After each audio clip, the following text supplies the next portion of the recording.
Attention, citizens. It's time for Super Pulp Science.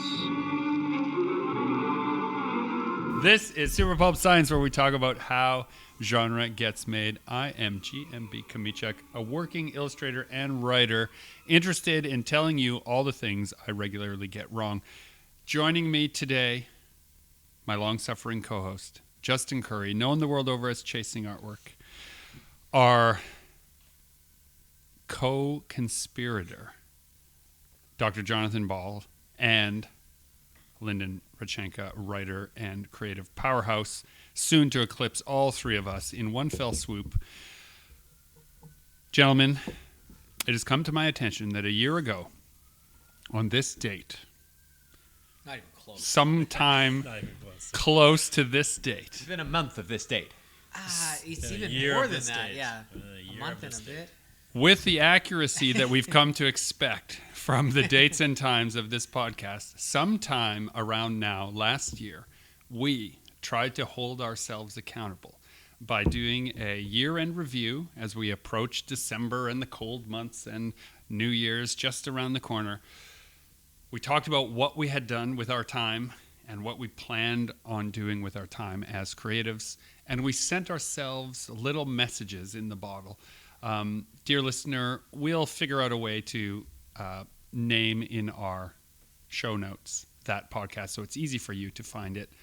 But a year ago, we made lists about what we were going to do, and now it's time to be held accountable. All of us present have listened to that episode and heard what we said to ourselves. Some of us with some chagrin. Looking at you, Jonathan. Let's just ask the very simple question: do we think that was a good idea? Did anybody get done their list? Did anybody accomplish the things that they wanted to accomplish? Our lists were, Fully or partially? I think, like, We all partially did it, right? Yeah, sure. But none of us really didn't check all the check boxes off. I yeah, don't think. nobody checked every box the way we wanted. Hold on. Lyndon, did you? Lyndon, But who, wasn't- by the way, this was his idea in the Yes. first Wasn't place. the point of that Yeah. episode to look at the non-straight trajectory of an artistic career? Yeah, how Was it's to look a, at how how it's a unpredictable it is. how it is a winding path, and you have to make the path by walking it. Definitely true. At the same time, of course, part of the whole exercise is to try to straighten that path as much as you can. But it has been, I don't know about you guys, but for me in particular, it's just been a chaotic year. So let's for structure's sake, we can't assume that anyone listening to this episode cares to go back a whole year and listen. Let's just start with that as an opening premise. And so let's just say, for the dear listener, what we did was we made lists for ourselves, and we spoke to ourselves to hold ourselves accountable for things we had done, hoped we would do, and now we've looked at that list and found there are some things that didn't go according to plan. So I think to structure this conversation in a way that's useful not only to us, but to the listener, let's operate from the premise that making a plan is useful, following a plan is difficult, and not everyone who makes a plan and tries to follow it succeeds on every step creatively. Mm-hmm. So if we think about it constructively in that way, let's first It makes share... it seem like not as much of a failure. I like that. That's right, yes. I'm trying to give you space not to be such enormous failures. Let's first talk about some things we're proud of, right, that don't require the context of a previous episode. You can sum it up as briefly as is possible for you. A project that you did last year, this past year, that you were proud of, and maybe a way in which it didn't quite turn out as planned, but you stuck the landing anyway. So if I recall, Lyndon went first in the previous podcast. Yes. So I think Lyndon should It's go only first. fair that we make This him time, go yeah. first. Great. But I thought we could do it reverse order this time. Yeah, right. No? Okay. Something that went really well in 2023 was the launch of Stephen and I's new book. You're gonna say your wedding, but The wedding was fine. The wedding was okay. Oh, Something that went well that I had said I hoped will go well was Stephen and I ran a Kickstarter for the Laundryman that book came out. The Kickstarter was successful. I have no complaints about how that turned out.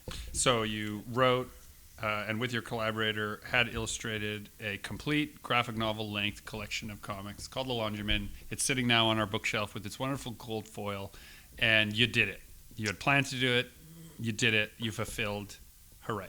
Correct. Yeah. And the finished product of that book has or will open up future doors for me going forward. Has, sure. Yep. Definitely has. Yep. Good finished work opens doors. Yep.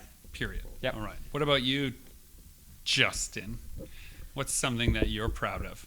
We'll talk about all our failures. Don't worry, dear listener. We'll put those in a pile in front of you in a second. So my big thing that I talked about in the last podcast was my next book, Spark Chasers, which is set in a particular style called isometric. And this is basically just a top-down fixed perspective that a lot of video games use, especially classic video games. So if you think of like Pokemon and Zelda on the Game Boy, if you think of Chrono Trigger, if you think of some of the Final Fantasies, the camera doesn't move. It's a set perspective down. And the reason video games did that is because you can take items from the front of the screen and move them to the back, and they don't have to be redesigned or resized. They stay the same size, and then they reuse assets all through the game. So I'm building a book using this kind of style, using this engine. And I didn't get as much of the book done this year as I hoped. But and by hoped, you had said you'd be finished by now. No, I said I'd be at least close to finished. Close. But How here's close what are I you? did. Here's what I did instead. I was able to turn a whole bunch of client work into isometric Oh, that's true, work. yeah. So I didn't get as many pages of Spark Chasers done this year as I'd like to, but I got so much art done that accomplish goals in other places. One of them is a huge mural at a kids' hospital. Another is a desk mat that's going to be launched by a big keyboard company. I basically tricked 7 clients into letting me do isometric work so I could do work for them and then get that great opportunity and then use it in my book project. So I have been circling the castle of Spark Yeah, so I want to Chasers. ask a follow-up question related to that.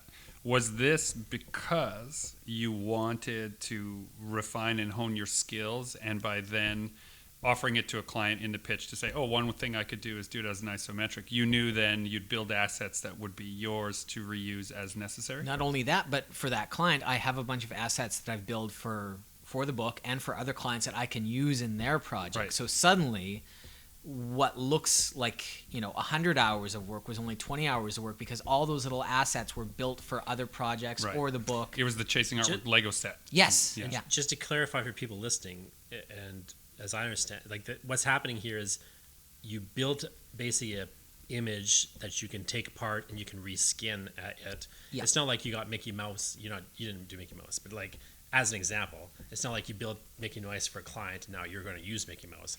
The thing gets reconstructed. It won't even be recognizable necessarily. Yeah. Correct, So, for yeah. example, I did a huge Mario, Bowser's Castle and Peach Castle. It's this big isometric stuff with all the the Goombas and Mario and Luigi and everybody hidden throughout.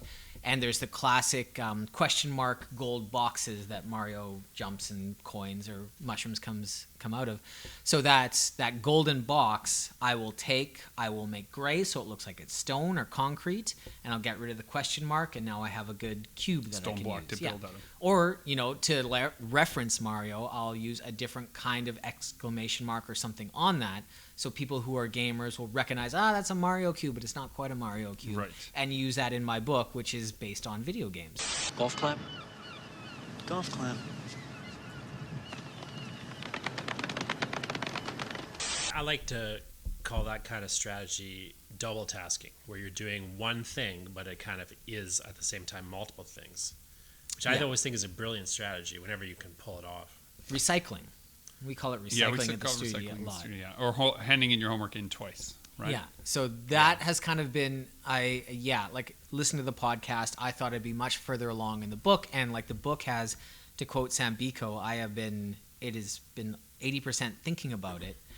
And I have put in a lot of hours towards the book, just they haven't gone directly into the pages yet. So Now, is this also because having watched your other illustration methods, which are also fairly forgiving in that you can, Reuse turn ice into sand if you need to. The isometric pages themselves are much more labor intensive to create all the different pieces of. So it's not like you could bash out 15 pages and change your mind and do another 15. There's hundreds of more hours related to it. Is that? So it's almost, if you think about, you're looking at like almost an entire level or a portion of a video game level. So there's a lot of little hidden things. There's a lot of things going on. And starting out, that's very labor intensive. But as I build more assets, I can reuse this chunk of the castle with this chunk of the house and add in this meadow that I used over here and now create this fourth level from the 3 previous levels a lot quicker than starting from scratch. Interesting. So you've turned your greatest defeat into your greatest victory this past year. I want you all to know how much Justin looks like he wants to punch me when I say that. Part of it, though, right, is it's a project that's more ambitious than a project you've done previously, so you just don't know exactly the contours of it. Like, that's so much the thing I find. It's not exactly the problem I had, but I've had that problem in the past where it's like I kind of had the Yes, let's talk about your problems now, John. Well, but just before we get to that, though, like, again, this isn't what I did, but like what you often have I find is when you're taking on these more ambitious projects is you're just delusional about the structure of how to pursue that project on a certain level. Like, you think it'll be like this other thing you did, but it's not. Until the rubber hits the road, you really... Yeah, it's not like you did it before and you can scale, you can plan it out in the same way. Where, you did and you did it. Like, you did Dragon Nanny, which is a full-length graphic novel and everything, but it's not the same thing. No. So you're thinking that as your reference. So you're planning like, it'll take as long as Dragon Nanny or whatever. Maybe you're not thinking that exactly, but that's kind of like how you estimate your time on some level, I find. Yeah, and the other thing I kind of wanted to end on with this is throughout this year, I've chipped away at it here and there. I've been rewriting the script. The excitement for the project has only grown, and I take that as a very, very... I was going to ask. Right? Okay, that's cool. Because usually when projects drag on, you're not quite as in love with the idea as you were in the beginning, but that's not the case with this project. Every time I get to build something in isometric, I'm like filled with this excitement of what's to come. So like Lost Luggage. Yeah, see, right? there was 8 other books that I was excited about that have taken a back seat for this project. Interesting. Yeah. All right, what are you proud of, Jonathan? Yeah, so just to get we'll talk about your thing later. So in terms of what I'm proud of, similar to Lyndon, I did a Kickstarter. It was a less ambitious Kickstarter, but it was like still, I did this She-Wolf Kickstarter. That was in 2022. Yeah, but I fulfilled it, in this 2023. Because it ended what? Was it November sometime it ended? Early November 2022. Yeah, so then, and when we fulfill it, March, April, something like that. So fulfilling that. You made good on your promise. Yeah, so that was a big thing, just, making good on that, going through that process of that. And then the other thing along those sort of lines was, one of my big goals last year was to sort of take the company, Stranger Fiction, and sort of concretize it a bit more as like a company and as a publisher. So doing the Kickstarter was part of that. It made it a bit more real and more of a thing in a certain sense. And then more recently, putting out the first of the 2 shared world books. So I don't know when this is going to go up, but what we're going to do soon from the date of recording is have the official launch of the shared world books. Yeah.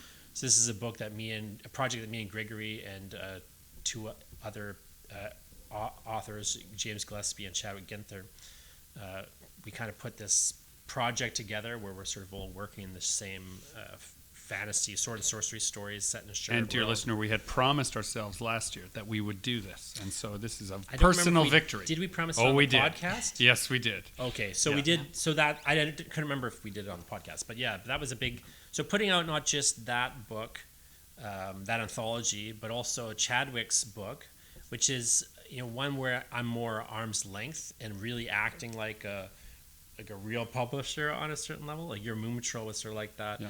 The difference here is that you aren't falsely representing your abilities as a publisher, nor asking for the lion's share like most publishers do. Well, well, let's not even get into that difference, but like I just think that's on the something you should be fundamental proud level, of. but on the fundamental level, like the idea that like Stranger Fiction is, you know, a company that has actually been doing things throughout 2023, and like things that have like, you know, you can go to McNally Robinson and buy the Chad Ginther book that Share World put out. Like, to me, that is one of the core things that I had wanted to do this year. Like, I wanted to get further along with certain things with the company, but like I think the core things I wanted to do from the company point of view. But you know, the flip side of that, which we'll get into later, I guess, after you go with your successes, I suppose. Just what the I'm proud of. flip side of that, the flip side of like this is like, you know, I kind of focus a lot more on the company and a lot less on my personal stuff.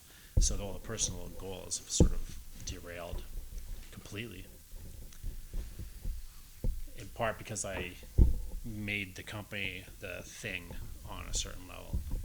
You've created a beast of its own.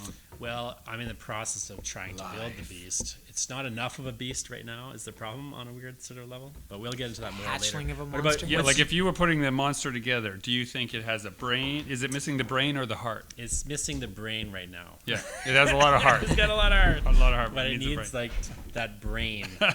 Because I'm the brain right now, which is the problem. I tell you, Carl, this is the last year we throw trash. You said that last year. Yeah, but this year I mean it. You meant it last year. One of the things we did last year was talk about our individual projects. And more important to me than the individual projects, and one of the things I'm proud of, is that I had promised myself that I would be a good collaborator. A good collaborator is a good contributor, and I would try to contribute as much as I could to each of those projects. I have a number of things on the go, and I think I'm proud of the efforts I made to carry my end of the couch in the majority of those projects. And one of them, which we mentioned as I was listening to it, I had the nascent idea for the project that became Love You to Death. We had just mentioned that it was probably going to happen. We didn't know how it was going to happen. And that was a amazing success that came for us out of nowhere. We had planned a project that was the film, music, art, public display. We didn't care if anyone showed up, and I think that's why it worked. Everyone involved said, post-pandemic, let's make something amazing that if no one shows up, who cares? We will just have the greatest time putting it on. And as a result, we made this Love You to Death, a cinema seance where we recut 3 public domain films into 20-minute segments, created completely new content as a result, following that theme. Each of those stories, Metropolis, Nosferatu, and Bride of Frankenstein, recontextualized as someone falls in love with the monster and is destroyed as a result. Then we brought live musicians in. We did a seance. People had to enter through the seance. We had a monster effect. So people came and got their picture taken with a great vampire queen. So we got to play around with this, all these tools in the toolbox that I had previously always wanted to play with, and we put it together, and it worked so much so that we had a meeting yesterday, I can say, for just you, the dear listener, where we have set our date, February 14th, to reprise Love You to Death. We have a number of new tricks up our sleeves, and we cannot wait to make art for art's sake again. So aside from the books, comics, graphic novels, and just like heavy lifting, ditch digging I had to do, I was really proud of trying something that I had no business doing, no experience doing, and no reason to believe would succeed, and just picking the right people and sort of all of us standing in the crucible. It worked out pretty well, so very proud of that. Can I expand on my first answer? I was going to expand on your first answer after Justin did. And once he went, so yes, please do. Well, now that I've had a chance to listen to the thoughtful responses from the 3 of you, my initial answer feels like a bit of a wet noodle. So I was thinking about New business card for Lyndon at the studio. I was thinking about what I had said I had hoped would happen in 2023. And, I talked about 3 projects that I had expected would come out in 2023, and I'm sure we'll get to this in a little bit. Only one of them came out, as expected. But the underlying hope of those 3 projects coming out was that I wanted my profile in comics to begin to grow more. And I think, despite having only one of my 3 projects come out this year, that's in the early stages of happening still. Well, in some ways, it helps that you only had one project come out, honestly, because you can everything gets connected to that on a certain level. And so people kind of think, oh, Lyndon's a laundromat guy. Like, it's easier to talk like that than it is to talk about 3 different things on some level. Like, I think maybe it accidentally worked out better in some ways. There's I think, of use in this conversation is to discuss the idea of what is publicly available, what is personally being worked on, and what is privately available as a resource when you're a professional artist. So I'll make this distinction. If it's publicly available, it's a book out for sale, it's a piece of artwork out for sale, it's some IP that you have in the world that someone could look up, see your name attached to it, and say, oh, that's you, right? Personally available is just stuff that goes in your notebook, that's part of your everyday life. It could be a strength of a relationship, it could be a sudden move to a new house, it could be the loss of a relationship, it could be any of those things that are going on, right? Those personal things. And then privately, there are many professional moves that happen and happened in all of our lives, which we cannot publicly discuss, but are actually enormously impactful. Many things Lyndon is being very close to his cards with that happened privately that are going to be great. Myself, privately, going to be great. Jonathan, privately, going to be great. And Justin also, but we can't really discuss them because they got pushed into the private sphere because of all these other things going on. Or they're kind of in that middle ground where it's like, it's not that you can't talk about them, but they just aren't out. Like you and me have done 8? We did 8 comics, complete comics? Yeah, at least. That just we didn't release and are just sitting there waiting. And at least, there's a chunk of them. Like we made more Eye Collector comics than we released.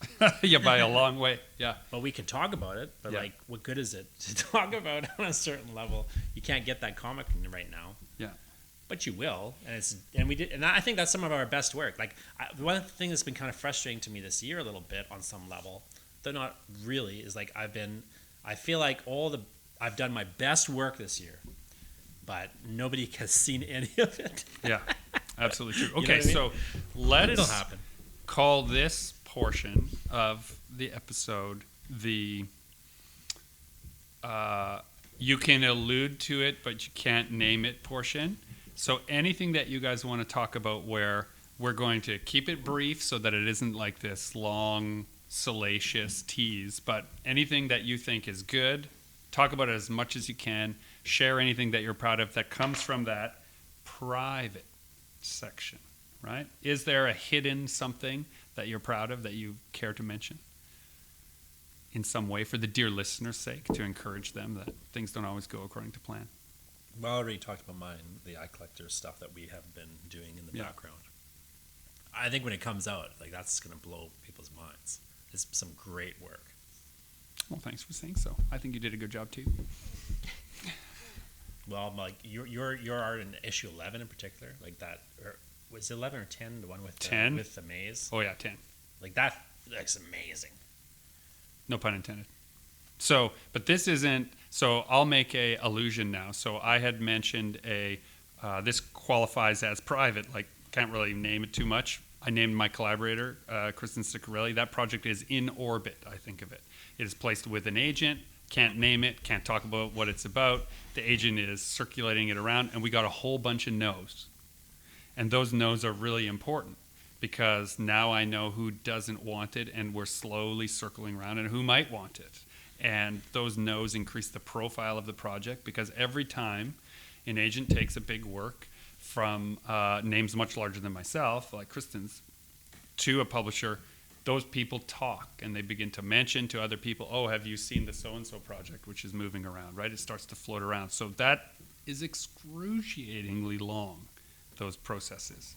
And so privately, I have this cool thing happening that's in orbit, which I never know if it'll ever find a landing spot. And so I'm proud of that fact, is that we've been getting all these no's, but they're the kind of no's that I could have anticipated. And some of the notes attached to those no's actually are very strongly in favor of this being a really great project that they wish would fit with them, but it's just not part of their publishing profile. Yeah, and you've also got stuff you can't talk about at all that kind of relates to like crossing the comics film sphere, which is going to be crazy cool. If we can pull it off. You know, we'll see. See, this type of conversation, it feels like a form of teasing. Yeah, that's like, what I said. Hey, we're going to keep it short. Audience, to do, we but- have this really cool thing that we can't tell you about. But we're going to hint about. I don't like, especially like at cons and stuff, people ask what This is good. Yeah, talk you're about doing that. next and stuff like that. I don't like saying, this is This on the is- horizon. I can't tell you anything though. Right. It's, That's what The you're working NDA on thing a you certain hate. level. What's going on here? Mind your own business, son. Okay. Thank you, sir. You've seen too much.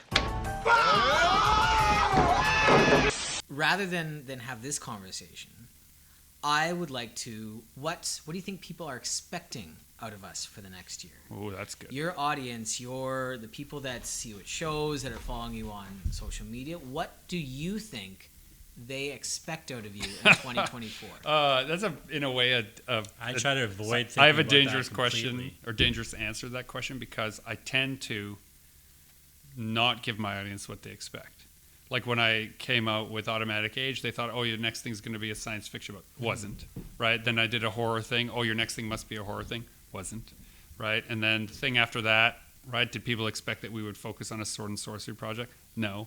I'm It's not really you interested. You don't have much of a roadmap either. You just kind of like we organically go where we're pulled, and we That's work right. on what's exciting. So there's not really a 5-year plan. Yes. Well, I mean, I do have a I've got 5-year plan. Yeah? But Okay. But things happen. You don't anticipate this person's ready, especially with collaborations. It's like, okay, well, this is back. Now I got to work on that. Well, Yeah. this podcast is evidence that the 5-year plan doesn't always work. Yeah, well, it never no, it doesn't works. work because you can't control other people. Like, even if you can totally control yourself, which I'm not saying I was, but like, even if you are, you have that. There's so much in art where it's like you have to deal with the thing that's coming at you because now there's an opportunity. At the risk of using a colonizing perspective, we're sailing. We know the Earth isn't flat. We know it's round. We're sailing towards the horizon every day. Research. You pack your ship with everything you think you need when you're going to reach the new world. It's only new to you. Someone's probably already there, right? And that's all you can do. So what you're planning is for the journey, and that's the only thing you can prepare is what you have for the journey. And so what we did last year, if you listen to that episode, we were all packing our ships for the journey. Yeah. And we all reached different destinations. And what we unpacked at those destinations, in some cases, was of great use and resulted in some amazing stuff. And in some cases, wasn't. Like, just to kind of put it in a concrete perspective, like me and you have kind of had a lot of things derailed by this film project that we're now embroiled in. Mm-hmm. And the reason that we're embroiled in that now, as opposed to doing it later, is because there's a location that's available. Mm-hmm. And since the location's available, it's available for this time to this time. So it's like now everything has to be re-engineered around that. Yeah. All your other stuff has to go on hold because Or this get changed. is Just That's shuffled, not. yeah. That's just that kind of stuff happens, right? Like you get like this opportunity arises, or even just like this person's that you're dealing with is behind. Right. So now you're behind, or vice versa. They're ahead, and now you got to be ahead. So like. Then the comics work I did for Outlast Trial this past year, it had a set deadline when they wanted to release it. So it meant that if I was going to meet that deadline, I had to take personal or private projects, personal issues, and put them aside, right? In order to make this very public thing, which was announced, had a release Yeah. date. You just have to move towards those And I don't know things. about you guys, but like what was kind of amusing listening back to that episode was I remember I was listening back to it and I was thinking, I remember distinctly what happened with this episode was we recorded it and then a week or two after, everything about all my clients changed completely. Like their entire schedule and everything around the work changed. And I was like, so now it wasn't their fault though. The mistake that I made with it was a mistake that I always make. which is that when I make my big master plan, I don't build into the plan this margin of derailment.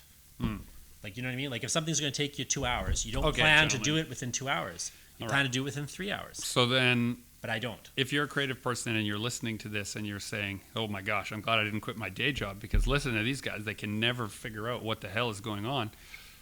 Probably that's true. On a certain level. If it terrifies you, if this idea, this notion that no path is clear and predictable, you should not quit your day job, and you shouldn't be upset that you have one. You should be thankful, thrilled that you have one. But don't give up on your creative projects. Keep at them. Don't quit. Put the pages down. Put the art in place. It'll become something. Do you guys sometimes have moments where you kind of lean towards, like, wouldn't it be nice if there was a 9 to 5 and somebody else figured out everything for me and I could just... No, never. Absolutely not. Well, I've been there. I've done that. And it is... There is... So, again, as a creative person, you have that... You have the public, you have the personal, and then you have the... Or, pardon me, personal and then the private stuff. Your 9 to 5... takes care of a lot of your personal problems, right? But it doesn't leave you much time for any public interaction. You can't go visit a school in the middle of the day. You can't go fly to another city. You can't get a message from a movie producer and drop everything and take the call, wait for them because they missed it, then take it again. You can't do that. So all those opportunities disappear. In fact, it's not even that they're gone. It's that they were never available to you because you were working 9 to 5. And then your private stuff, the stuff you're trying to move on your own, is all you've got. The manuscript in your desk drawer, right? Yeah. The pages that you're drawing on coffee break. And then that starts to eat away at your sleep cycle. Right. And you start maybe stealing from work a little bit and working on stuff when you're not supposed to be working on it. And if you're a union guy, that's theft of services. So that's not I think good. that's just, time theft is... Everyone nods in this room. Yes, we've all done it. We've Raise all your done hand. Actually, this is good because we'll be completely exonerated if I don't call you. Raise your hand if you've ever, committed time theft. That's how I often, I credit part of my style is so I could cheat on my graphic design work with an illustration project in the same file, and so I had to work on it in vector. So I could snap back and forth between Castle Mortgage and this alien. You should have put them together. Oh my gosh, yeah. Castle. Well, there is the design firm has some old files that definitely have some xenomorphs tucked in the corner of their logo files. Oh my gosh, that's amazing. So one of the things we talked about doing was finishing Dead Work last year. Hey. We took it on the road. It actually spawned, and maybe you can speak to this, Lyndon. It spawned a whole new project as a result of existing. And even though it maybe didn't go quite the way we planned it, the Kickstarter was not some roaring success, but it was successful enough that we could print the book, fulfill the book, get it in people's hands. Once it existed in its modest way, its real power emerged. Yeah, I mean, we're talking about the chase aspect of the book, right? Yeah. So something that we learned this year, 2023, because we did talk about that book at the end of 2022, but something we learned in 2023 was that it's really fun when someone picks up Dead Work and we can send them to another person's table to have that book signed or drawn in by another artist from the book. And that's become this really fun game at shows that it seems like other creatives are a little bit envious of. Yeah. Well, and everyone wants to be part of a team. Yeah. And even us, even in this room, we are on a team, but you can forget real quick when you're separated by the show floor. Yeah. That it was not done in a vacuum, and you shouldn't be patting yourself on the back. What you should be doing is those guys over there, they're awesome too. Go check them out. I couldn't have done it without them. That's such a great feeling for me to send them on their way. There are several sacred things in this world that you don't ever mess with. One of them happens to be another man's fries. All right, let's talk about the biggest failures of the plans we had in 2023. Gregory? Okay, so my biggest failures was that I actually don't know if I mentioned it. I realized I avoided saying it while I was listening. So this is a retraction and then an admission at the same time. I, in that episode, talked about how proud I was of this Ninja versus Kaiju story I did with George McHale. And he and I had decided that we would, that year, do a book called Ninja Kill Squad because we loved working on this ninja thing. We scripted it, we thumbnailed it, and then I soundly became overwhelmed with a whole bunch of stuff that was in my personal arena that made it completely impossible to add one more thing. I had plenty of room for one more thing as long as a gigantic family tragedy didn't occur. Turns out it did.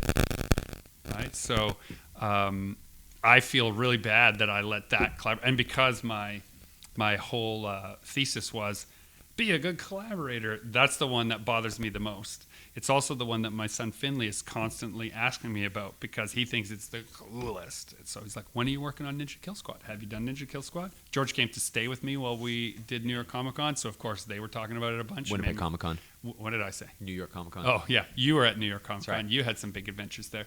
Winnipeg Comic Con, he came to stay with me, and my son was really laying it on thick without meaning to about this cool project that I was supposed to have done. So that feels like a big failure as far as that goes. Why don't you add to this what your plan is for next year? And we can just kind of, because since we're running through down on time. I'm not ready yet Okay, to say what well, I'm going to do next year. We'll leave Jonathan to go last. Sure. The fun part of listening to the episode that we did last year was that the first thing I say is that I've signed a publishing deal. My book is going to be coming out in previews. You can order it in comic book stores. It'll be out in did come on 2023. We were so excited for you. And I now get to follow that up and say that issue 1 made it into previews before the entire series got canceled by that publisher, and all of those rights have reverted back to me. So that was my first failure. That publisher's in trouble, though. It wasn't just you. Maybe you caused the trouble. I did not bring down that publisher with a thread. No. But yeah, I don't think that's not really too much of a personal failure. I think that publisher is going through some things and sent those cancellation emails to probably a lot of creators. But wait, well, they speak did, about how that made yeah. you feel. What do you mean how it made me feel? The one thing you wanted the most that you were so proud of to have happened and then got pulled right out from under you. That's not the number one thing that I wanted to happen. The number one, a year ago. First thing you mentioned. It was the first thing I mentioned. The number one thing that I wanted to happen last year that I didn't mention in that podcast is still ongoing, which was the opportunity to pitch to work to larger companies, which I'm still currently doing. So that's a 2024 hope. But this, getting the rights back to There Was Another Life, first of all, it happened the day before my wedding. So I was a little distracted. But even then, and upon reflection, I'm not really disappointed in it, because if a publisher isn't able to support my book, I don't want my book with them. Yes, good point. So Good point. that's fine.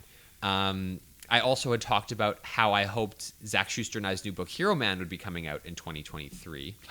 And it didn't. And it but... didn't. It's coming out now in 2024, knock on wood. No, not doing that to producer Dan.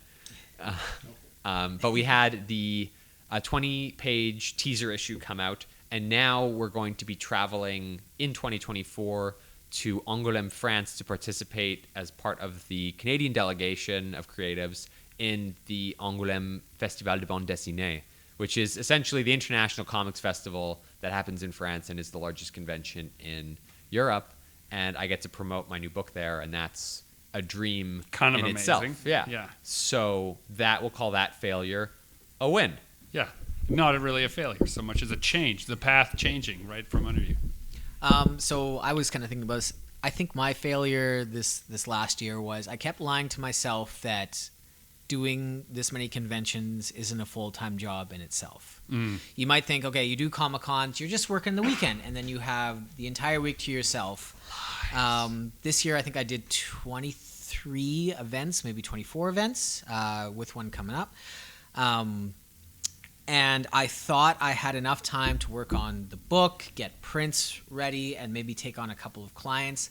And that just became more, it's too many things, like between the logistics and the travel and like the cool down after a show. Like I need like a day or two to compress after talking to thousands of people in a weekend. The mental load was bigger than you thought. And then not every show is the same, right? Like every table is slightly different, so you need different amounts of backdrop. You need different inventory depending on like what the crowds are.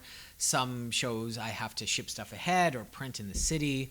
And I always kind of lie to myself that that's not a lot of work. And I've been doing this long enough and I can do it quickly. But doing that 20-some times throughout the year takes a tremendous amount of time and effort and stress, and trying to pile a whole bunch of things on top of the free time in between. I'm deluding myself a little bit. So I think I'm going to be better about that moving forward in the next year, and carve out some dedicated plots of land to actually work on the book and not take on as many client projects. And so that was my time mismanagement flub of 2023. Yeah, I did almost the exact same thing, except that there's a couple other sort of issues involved. But in a broad sense, like one of my big thing was I was going to finish my novel project, and then get an agent for the novel project. So instead of doing that, I wrote the equivalent of 3 novels, but scattered across all these different projects, because I'm just involved right now in too many projects is what it boils down to.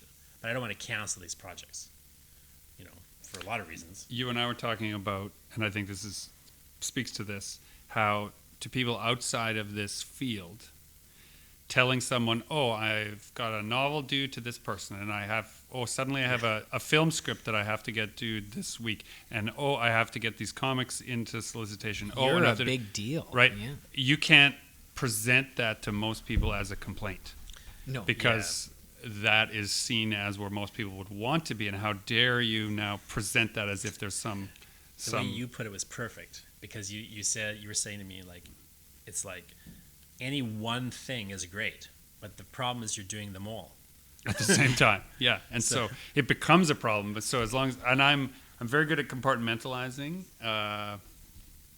those individual projects, but it can be very difficult sometimes on that personal side, on that personal frontier, to have anything left when you get back. So yeah, and so anyway, the agent situation, because I didn't finish a novel, I don't have a project that's worth taking to an agent right now. Like all the projects I could take to an agent, I don't want to.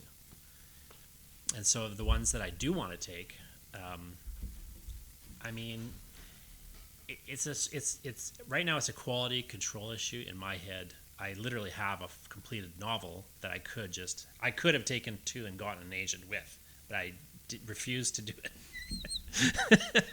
So like on a certain level, I just decided to not do that goal that year. Keep it in the chamber? Well, I decided to prioritize my collaborative projects rather than my own projects, and to prioritize my company projects rather than my own projects, which is fine, except it's not what I had initially planned to do.